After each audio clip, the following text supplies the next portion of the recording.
धर्मेंद्र प्रधान यांचा राजीनामा झाल्यानंतर मुंबईत कॉक्रोच जनता पार्टी आणि तरुणांच्या लढ्याचा विजयोत्सव साजरा झालाय.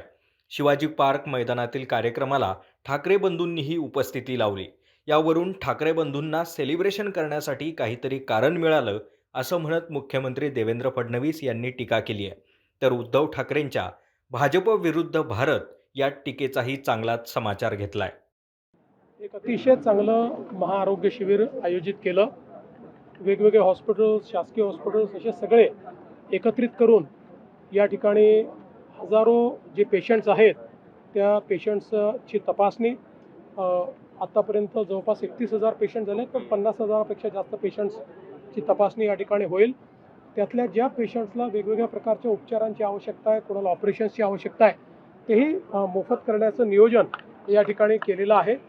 शासकीय आणि खाजगी क्षेत्रातले सर्व प्रथितयश डॉक्टर्स जे आहेत, उत्तम डॉक्टर्स आहेत, हे सगळे एकत्रित आलेले आहेत. त्यामुळे स्पेशालिटीचा फायदा हा नागरिकांना मोफत या ठिकाणी देण्याचा प्रयत्न आहे आणि अतिशय चांगल्या पद्धतीनं हे शिबिर या ठिकाणी आयोजित झालं आहे. भाऊ, हे सांगा, दिल्लीवरून तुम्ही काल आले, खूप बातम्या आल्या, चर्चा खूप आहे, झाला आणि मी आज नागपुरात आहे, संध्याकाळी मुंबईत जाणार आहे. मी मुंबईतच आहे, मी महाराष्ट्रातच आहे. विद्यार्थ्यांच्या आंदोलनाच्या इच्छावर कुठेतरी ठाकरे बंधू सेलिब्रेशन करताना पाहायला मिळालं.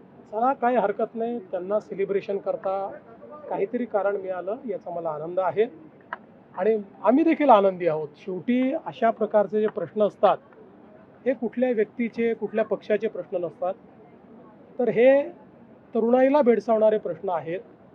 त्यामुळे त्या संदर्भात मोदीजींनी संवेदनशीलता दाखवत जे काही निर्णय केलेले आहेत, देशाचं हित महत्त्वाचं असतं, ते लक्षात ठेवून अशा परिस्थितीमध्ये जे काही निर्णय करणं आवश्यक होतं ते सगळे निर्णय मोदीजींनी केले.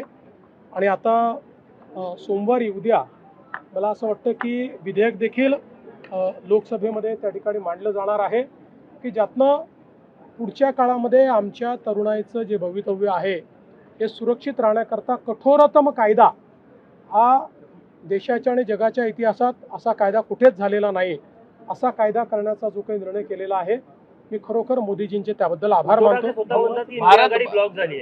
भाजप विरुद्ध भारत असा संघर्ष सुरुवात झाला असे उद्धव ठाकरे म्हणाले. मला असं वाटतं की अशा प्रकारचे डायलॉग्स हे गेल्या 10 वर्षात त्यांनी अनेक वेळा मांडलेले आहेत, पण त्यांचे डायलॉग्सचा कोणावरही असर होत नाही. संपूर्ण भारत मोदीजींच्या पाठीशी आहे. एक रात्री 1 वाजता टाकलेला मोदीजींचा व्हिडिओ हा इंस्टाग्रामचे जगातले रेकॉर्ड तोडतो. याच्यावरूनच लक्षात येतं की भारत कोणाच्या पाठीशी.